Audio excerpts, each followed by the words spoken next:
प्रिय संस्कृत मित्राणी नमः संस्कृता। आर के एजुकेशन स्टडी में आप सभी भाई बहनों का हार्दिक स्वागत अभिनंदन करते हुए आज हम अभ्यास मॉडल प्रश्न अर्थात प्रैक्टिस सेट के अगली कड़ी में कुछ प्रश्नों का हम लोग आज फिर से अभ्यास करेंगे।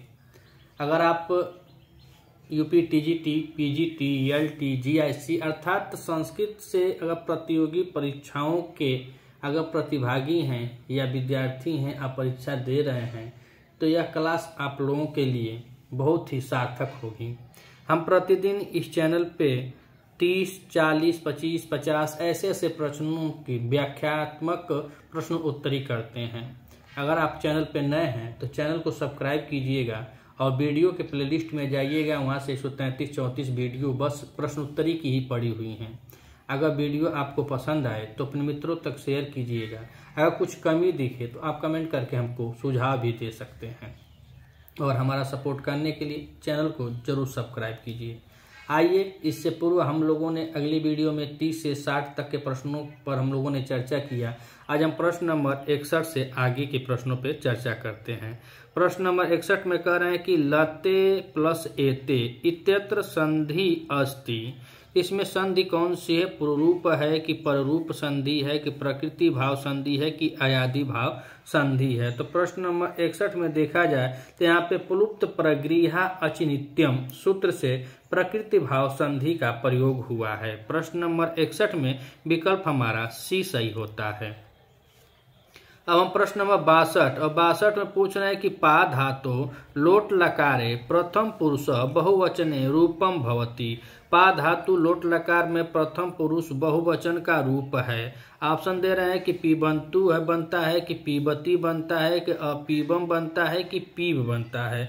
तो प्रश्न नंबर 62 में देखा जाए तो पा धातु लोट लकार प्रथम पुरुष वचन में रूप जो है वह पीबंतु बनता है। प्रथम पुरुष में बनता है पीबतु, पीबताम, पीबंतु।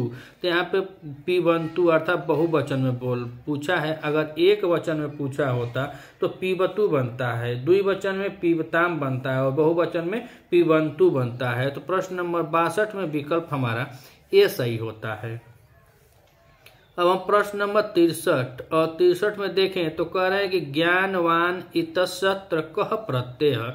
ज्ञानवान में कौन सा प्रत्यय है? मतु प्रत्यय है कि सानच प्रत्यय है कि यत प्रत्यय है कि उड़ुल प्रत्यय है? तो प्रश्न नंबर 63 में बताया जाता है कि तद अस्य अस्ति वह उसका है तथा तद अस्मिन अस्ति वह उसमें है। अर्थों में मतु प्रत्यय होता है। मतुप में मत शेष रहता है। विभक्ति आदि कार्य करने के बाद प्रथमा विभक्ति के एक वचन में पुल्लिंग में मान या वान और स्त्रीलिंग में मतिवती तथा नपुंसक लिंग में मतवत दिखाई देता है।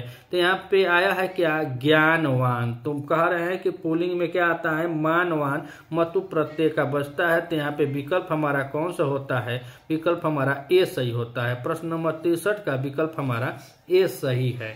अब हम प्रश्न नंबर 64 को देखें तो 64 में कह रहे हैं कि राम कृष्णो अस्मिन पदे समास विग्रह अस्ति। राम कृष्णों में कौन सा समास है? समासिक विग्रह पूछ रहे हैं। तो ऑप्शन दे रहे हैं कि राम च कृष्ण च, रामम च कृष्णम च, रामेण च कृष्णेन च और कह रहे हैं सम च राम च। तो यहाँ पे प्रश्न नंबर 64 में देखा जाए तो इसमें विकल्प की बात करें तो यहाँ पे राम च कृष्ण च यही इसका सही विकल्प होगा, रामो कृष्णो में। और यह इतरेतर द्वंद्व समास है और इतरेतर द्वंद्व समास के अंतर्गत राम च कृष्ण च आता है राम कृष्णो और राम कृष्णो ही पूछे हैं। अगर दूसरा एग्जाम्पल देखा जाए तो कहते हैं राम च सीता च राम सीते, धर्म च अर्थ च धर्मार्थो, हरिश च हरस च हरिहरो, शिवस केशव च। इसके उदाहरण है इतरेतर द्वंद्व के। इसी तरह कह रहा है कि राम कृष्णो, राम च कृष्ण च। प्रश्न नंबर 64 का विकल्प हमारा ए सही होता है। प्रश्न नंबर 65 और 65 में कह रहे हैं कि भवभूति आश्रय दाता को आसीत। भवभूति के आश्रय दाता कौन है? यशो वर्मा है कि दामोदर है कि माधव है कि न कोई, अर्थात कोई नहीं है।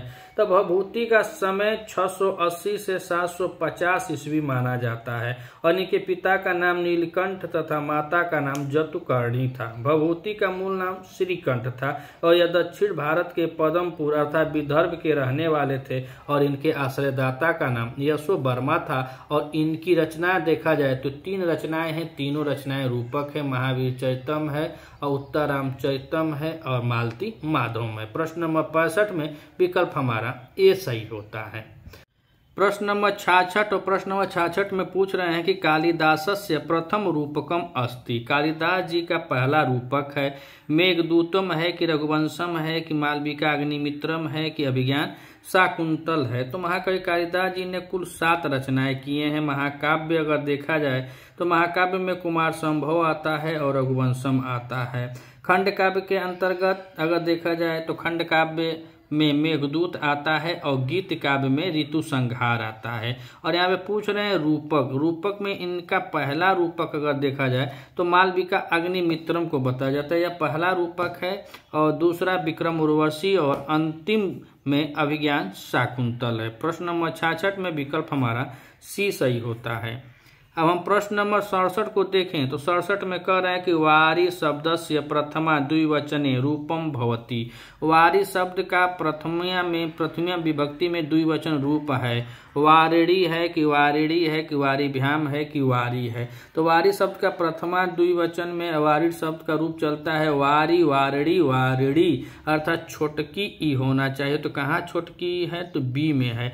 तो 67 का यहाँ पे विकल्प हमारा बी सही होता है।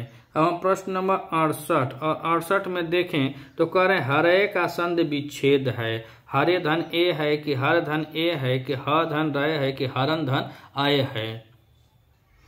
तो हरे और हरे में हर धन ए नहीं होता, हरन धन ए ने हरे धन ए होता है। प्रश्न नंबर 68 का विकल्प हमारा ए सही होता है।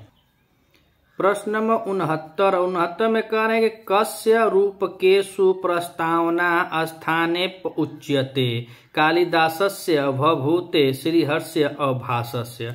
यहाँ पर देखा जाए तो भासस्य रूपकेषु प्रस्तावना स्थापने उच्यते, विकल्प हमारा डी सही होता है। काहे कि नाटककार भास का संस्कृत नाट्य जगत में प्रमुख स्थान है।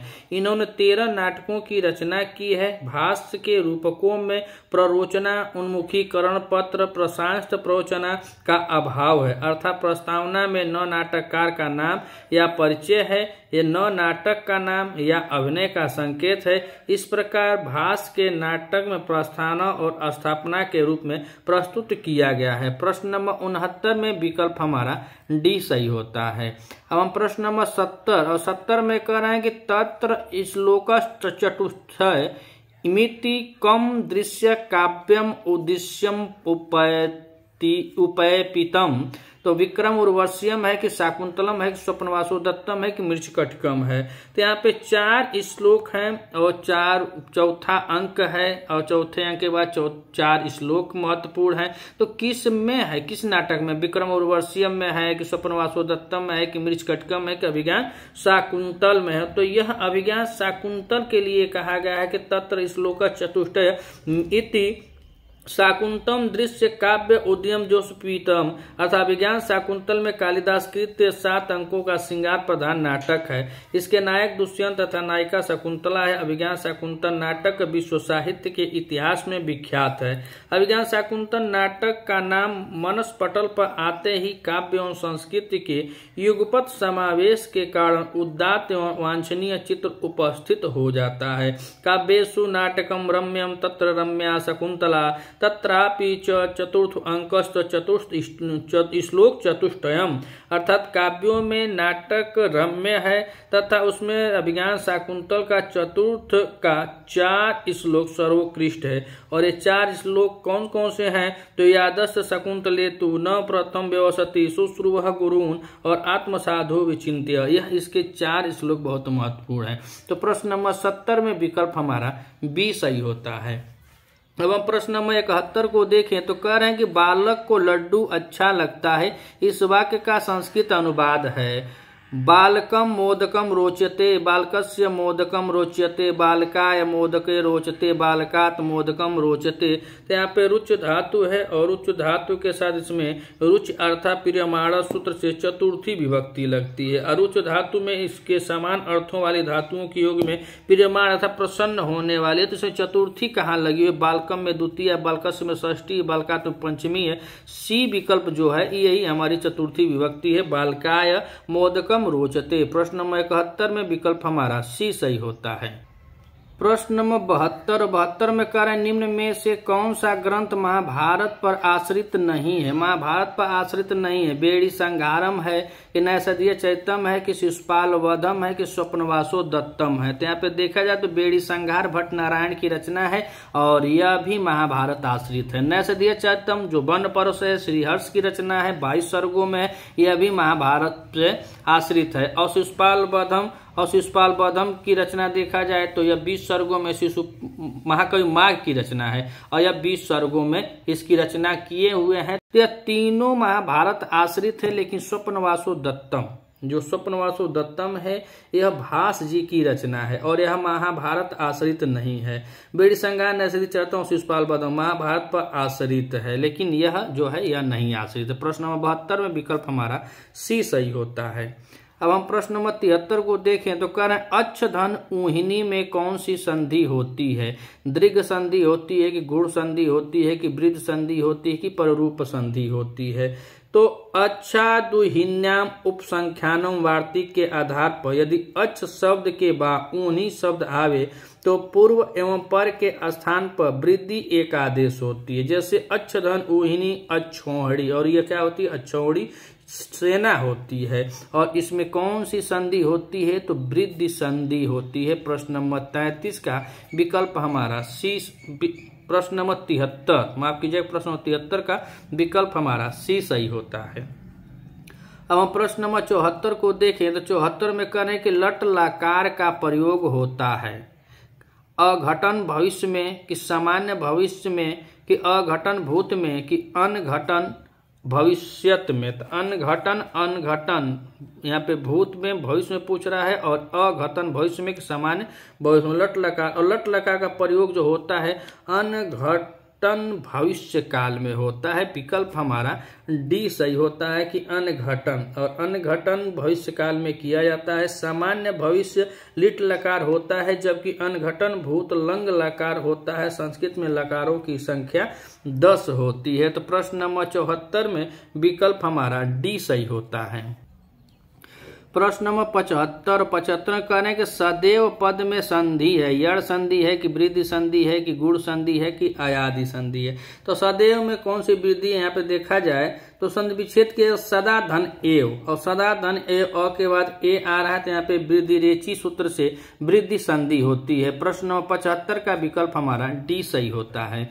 प्रश्न नंबर 76 और 76 में कहेंगे गंगा जमुना के संगम का वर्णन प्राप्त होता है। रघुवंश में होता है कि कादम्बरी में होता है, किरातार्जुनीय में होता है कि हर्षचरितम में होता है? तो यहाँ पे रघुवंश जो है वह महाकाव्य कालिदास द्वारा विरचित है और रघुवंश में ही यह प्राप्त होता है गंगा जमुना के संगम का वर्णन। रघुवंश में 19 सर्गों का महाकाव्य है और इसमें 31 सूर्यवंशी राजाओं का वर्णन प्राप्त होता है। इसी महाकाव्य के अंतर्गत गंगा जमुना का वर्णन प्राप्त होता है। प्रश्न 76 में विकल्प हमारा ए सही होता है, रघुवंश। और कादम्बरी को देखा जाए तो कादम्बरी बाणभट्ट की रचना है, हर्षचरितम भी बाणभट्ट की रचना है।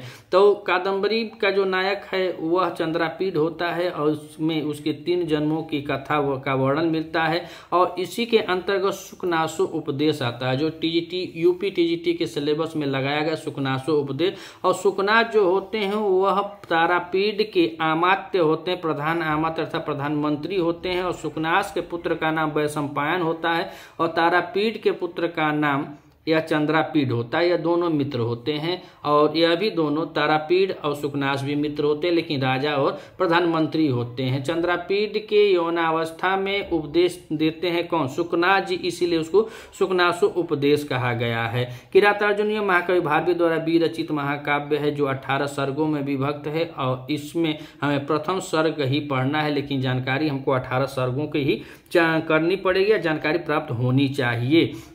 किरातार्जुनीयम के प्रथम सर्ग में देखा जाए तो यह श्री शब्द से शुरू होता है और लक्ष्म्यांत पद पे यह खत्म होता है। वंशस्थ छंद में यह चलता है। वंशस्थ छंद में यह 44 श्लोकों तक वंशस्थ छंद है और इसका मंगलाचरण वस्तु निर्देशात्मक मंगलाचरण है। इसमें 45वें पर पुष्पिताग्रा है और 46वें पर मालिनी छंद है। प्रश्न नंबर 76 में विकल्प हमारा ए सही होता है। गंगा जमुना का वर्णन रघुवंश में प्राप्त होता है। प्रश्न नंबर 77 और 77 में कह रहे हैं कि भवच्छेद त्र्यंबक पाद पासों में भवच्छेद किसका विशेषण है? त्र्यंबक का है कि त्र्यंबक पाद का है कि पासों का है कि पाद का है? तो यहाँ पे अगर देखा जाए तो भवच्छेद त्र्यंबक पाद पासों में भवच्छेद जो है वह पासों का विशेषण है। किसका है? पासों का विशेषण है। और यह श्लोक महाकवि बाणभट्ट रचित कादम्बरी में है। इसमें भगवान शंकर के पैर के धूलियों की स्तुति का वर्णन बाणभट्ट जी ने किया है। प्रश्न नंबर 77 में विकल्प हमारा सी सही होता है। प्रश्न नंबर 78 और 78 में कह रहे हैं स्तुत्व संधि का उदाहरण है। हरिष्टिकते विद्वान जयंती तट्टिका विश्रुस्त्राता। तो यहाँ पे देखा जाए तो यह कौन सा है? तो यहाँ पे विद्वान जयंती है। 78 में कौन सा विकल्प सही होगा? बी वाला सही होता है कि यह स्तुत्व संधि का उदाहरण है। स्नो ईसुना इश्चु सकार तथा त वर्ग का सकार तथा च वर्ग से योग होने पर सकार तथा त वर्ग के स्थान पर सकार तथा च वर्ग हो जाता है। प्रश्न नंबर 78 में विकल्प हमारा बी सही होता है। अब प्रश्न नंबर 79 अव्ययी भाव समास का उदाहरण है। द्वादश राजपुरुष है, द्वादश में द्वंद्व हो जाए द्विग हो जाएगा, यानी कि 12 है। कर्मवाची राजपुरुष में तत्पुरुष समास हो जाएगा। फिर अधिहरि, अधिक उपसर्ग पूर्व हरि है तो अधिहरि में कौन सा समास है? तो यहाँ पे अव्ययी भाव समास है। कहा तो कहा जाता है कि प्राण पूर्व पदार्थ प्रधानो अव्ययी भाव, अर्थात अव्ययी भाव समास में पूर्व पद प्रधान होता है। प्रश्न नंबर 79 में विकल्प हमारा बी सही होता है। अब हम प्रश्न नंबर 80 और आज की श्रृंखला का यह अंतिम प्रश्न होगा कि कत प्रत्यय की निष्ठा है। टी है कि निष्ठा है कि नदी है कि घी है? तो कत कतुवतु प्रत्यय जो होते हैं उनका संज्ञा देखा जाए तो निष्ठा संज्ञा होता है। सूत्र के आधार पर कत और कतवतु प्रत्ययों की निष्ठा संज्ञा होती है, अतः कत प्रत्यय की निष्ठा संज्ञा। और कतवतु में द्वंद्व समास, कत कतवतु में द्वंद्व समास होता है। इसका विग्रह होता है कत च कतवतु च होगा। प्रश्न नंबर 80 में विकल्प हमारा बी सही होता है। अगर आप इस चैनल पे नए हैं तो चैनल को सब्सक्राइब कीजिएगा। अगर वीडियो अच्छी लगे तो अधिक से अधिक शेयर कीजिएगा। मिलते हैं अगली वीडियो में, तब तक के लिए नमः संस्कृताय।